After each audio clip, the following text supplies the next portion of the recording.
Bonjour, je vais corriger la partie B du DNS9. C'est une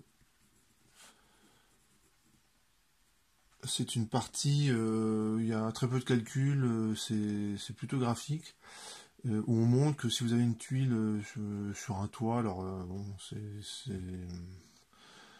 on pourrait le présenter différemment.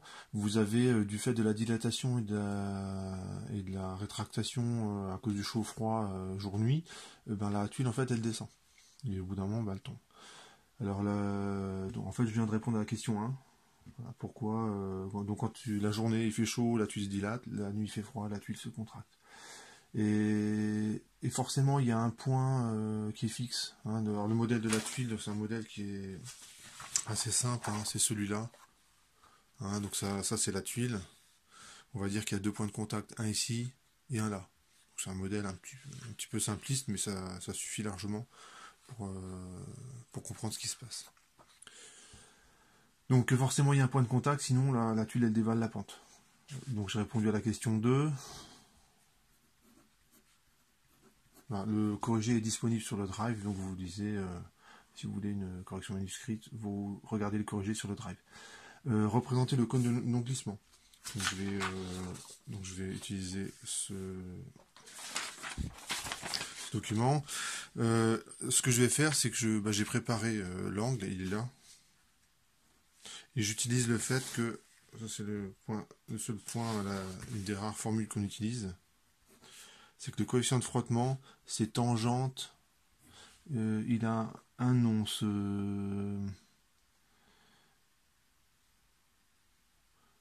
bon, tangente, je l'appelle gamma, allez, je l'appelle gamma, cet angle, F c'est le coefficient de frottement, gamma c'est l'angle que je vais trouver au niveau du cône de frottement. Donc ça, ça va être la normale au dioptre, et ça c'est le bord du cône. Donc je le représente.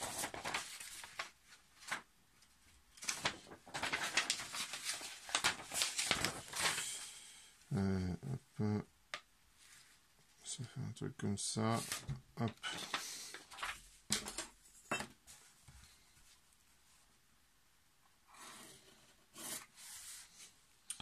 Là, je représente la normale au dioptre.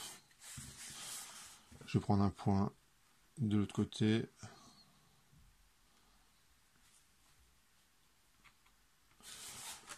Donc là, le cône de frottement est représenté. Et je fais la même chose de l'autre côté, pour le point.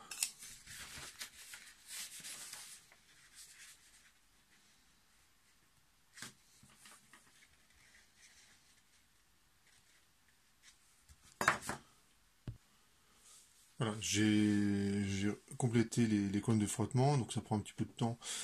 Et question, donc cette question 3 c'est fait.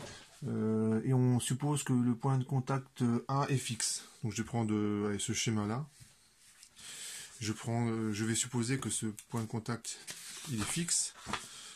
Et donc forcément, c'est le point B qui bouge. Et comme le jour se lève, la tuile elle se dilate. Donc faites pas attention à ce schéma-là, on regarde ici. Donc ce point-là est fixe, la tuile se dilate, donc forcément ce point il bouge vers le haut. Il bouge comme ça. Donc je dois répondre à des questions qui est posée dans l'énoncé. Donc forcément la réaction du support, elle prend appui sur le cône de non-glissement. C'est obligatoire. Donc je commence le tracé de la réaction du support. Elle est forcément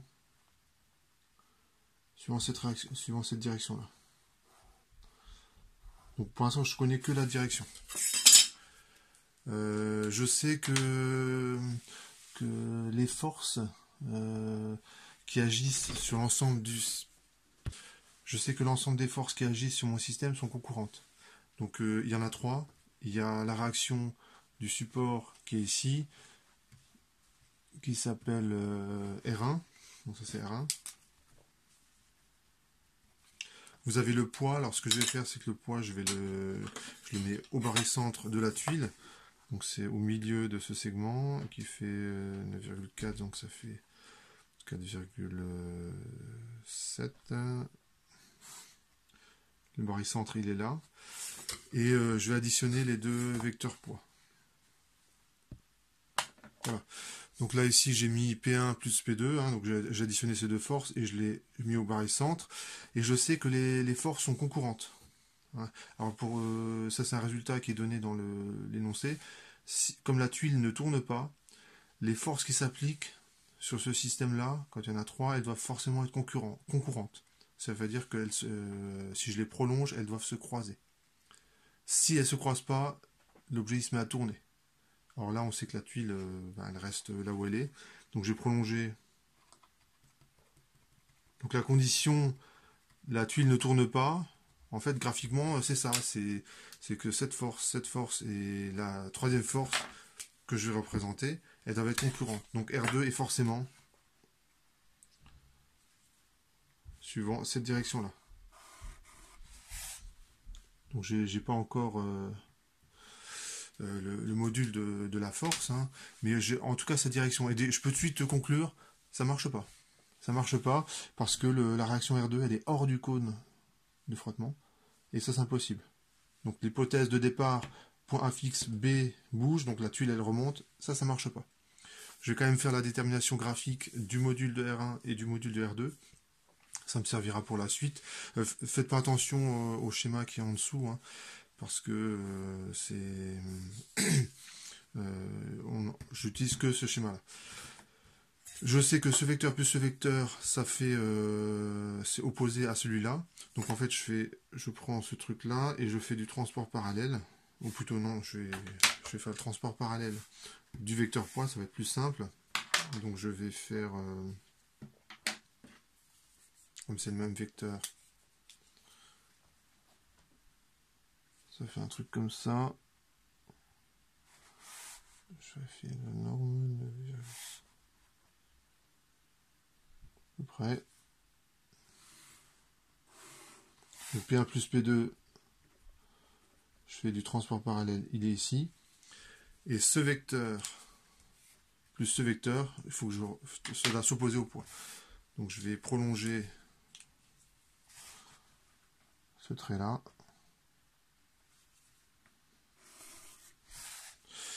Ce vecteur-là, je vais le faire partir d'ici, comme ceci. Donc c'est à peu près parallèle. Donc R2, c'est ce vecteur-là.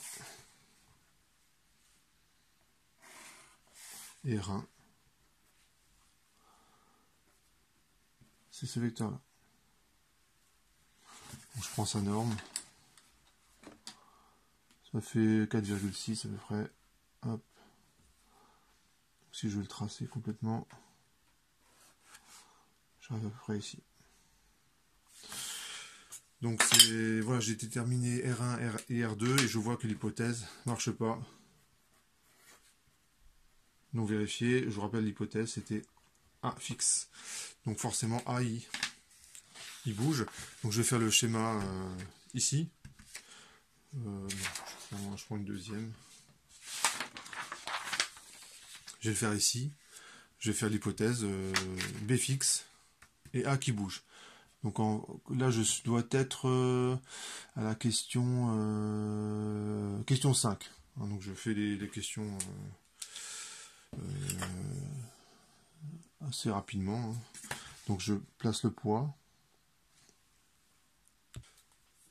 Voilà, j'ai placé le poids. Et cette fois-ci, c'est le point A qui descend. Et le point B, il est fixe. Donc cette fois-ci, comme le point A descend, je sais que la réaction, elle prend appui sur le cône de frottement et opposée à la vitesse. Donc je sais que la réaction R2, elle a cette direction-là. J'utilise le fait que les forces sont concurrentes. Donc là, je prolonge. Donc je rappelle que les forces sont concurrentes. Ça signifie que la tuile, elle tourne pas. Donc je prolonge. Voilà, donc ça va.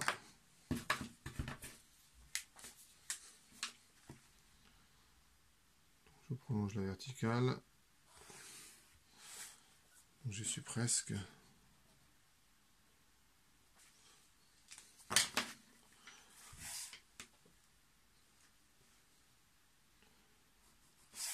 Donc quand je prolonge la réaction R2, j'arrive là, comme ceci pour le poids. Donc je sais que la réaction R1, elle passe par ce point-là.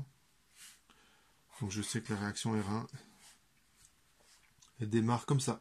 J'ai sa direction, j'ai pas encore sa norme. Et cette fois-ci, l'hypothèse elle est vérifiée, parce que R1 il est bien dans le cône, donc ça correspond bien à un point B qui est fixe.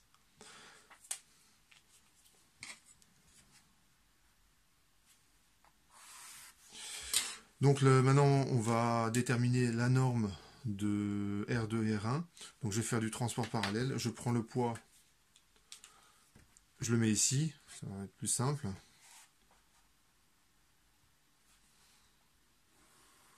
Donc là, il ne faut pas faire attention au schéma du dessus. Donc le vecteur poids, il est comme ça. Et R2 plus R1, il faut que ça fasse l'opposé du poids. Comme ça, quand je fais la somme, ça fait bien 0. Et je prends ce truc-là, je le mets là. Donc je fais du transport parallèle. Donc hop, ça fait un truc à peu près comme ça. Donc R1, il est comme ça. Et R2, forcément, il est comme ceci.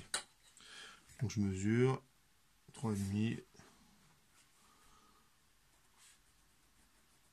On voit que, comme on peut s'y attendre, hein, que le poids s'exerce surtout au niveau du point A.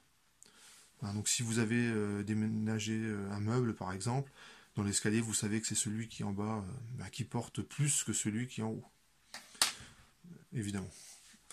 Voilà pour c'est ce cas-là. Donc la tuile, conclusion, elle descend. Quand le jour se lève et qu'elle se dilate, la tuile, elle descend. Mais maintenant, je vais considérer le cas où la nuit tombe. Et dans ce cas, la tuile, elle va se contracter. Et on va montrer que dans ce cas-là aussi, la tuile, elle descend. Voilà, j'ai représenté les cônes de frottement. Donc je rappelle que le demi-angle au sommet, je l'appelais gamma. Et tangente gamma, c'est le coefficient de frottement. Je vais faire donc cette fois-ci la nuit tombe et on suppose que donc la tuile se rétracte et on suppose que B est fixe et que A du coup monte. Donc je vais prendre ce schéma là, donc on fait pas attention à l'autre schéma. Donc le point A il monte parce que B il est fixe.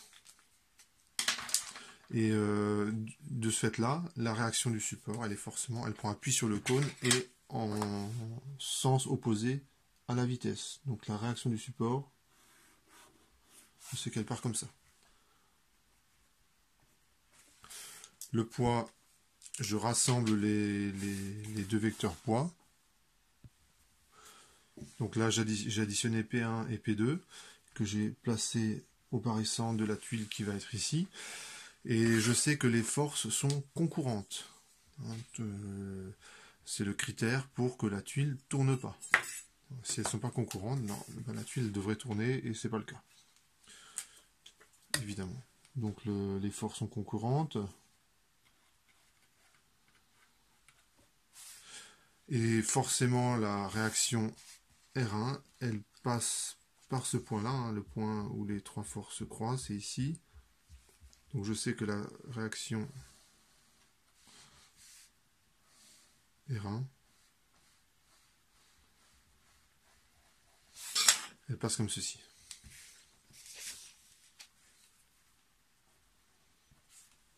Donc on peut tout de suite conclure sur la validité de l'hypothèse. Hein. Le point A qui monte, c'est pas possible parce que la force R1 elle devrait être hors du cône de frottement et ça c'est impossible. Donc l'hypothèse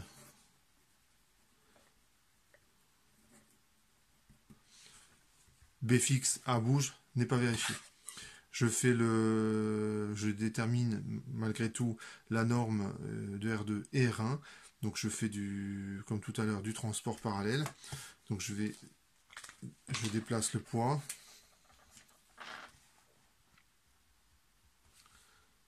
Ça fait un truc comme ça. Je sais que ça c'est P1 plus P2. Je sais que ce vecteur-là plus ce vecteur-là, ça doit s'opposer au poids pour que la somme des forces fasse 0. Donc je fais transport parallèle de ce vecteur-là. Donc ça fait à peu près, ouais, à peu près ça. Hop, je le mets. Après, ouais, ça va donner quelque chose d'à peu près comme ceci. Et donc R2, je sais qu'il va jusque là. Et R1, c'est ce vecteur-là. Donc je reprends la norme. Ici, ça fait... Ah, je sors du champ de la feuille. Bon, c'est pas très grave. Ah,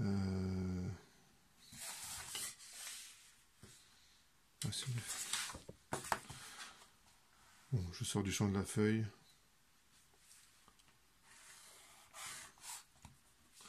Ça c'est A.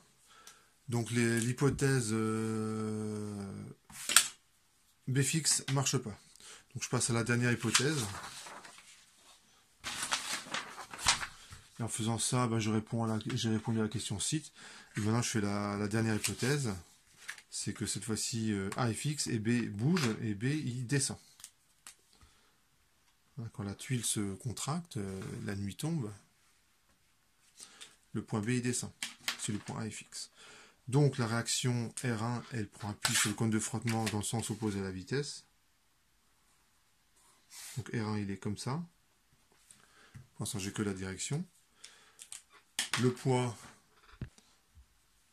j'ai représenté le poids.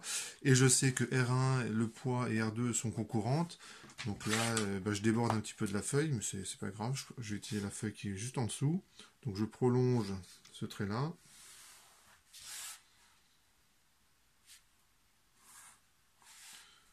Je prolonge le poids.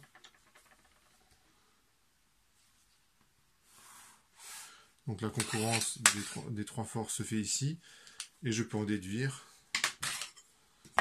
Ça... Voilà, à peu près comme ceci. Il faut que ouais, ça va, la règle est juste la bonne taille.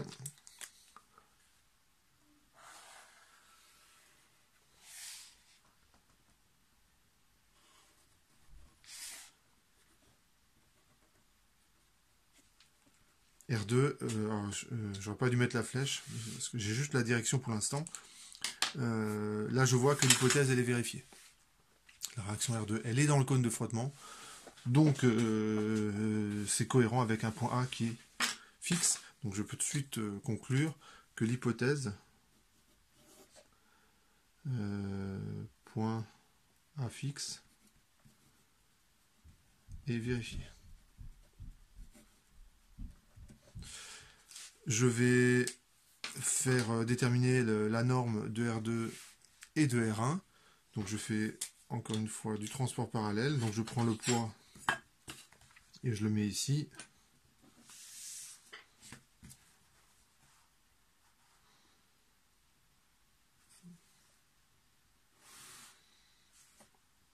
Voilà, donc ça c'est le vecteur P1 plus P2 que j'ai transporté.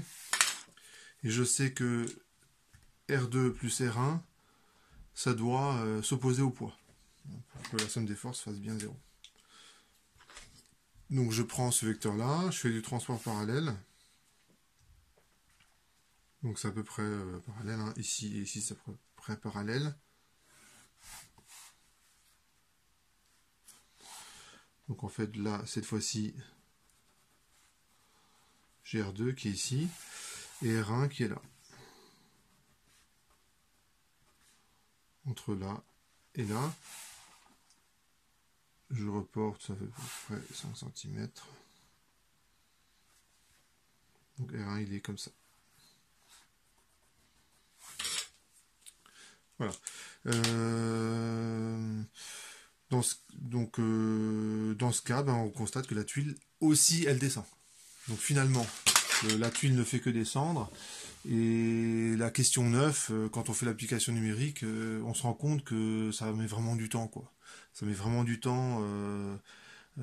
Avec l'alternance jour-nuit, la tuile elle avance un tout petit peu et ça se compte en dizaines d'années le moment où elle tombe.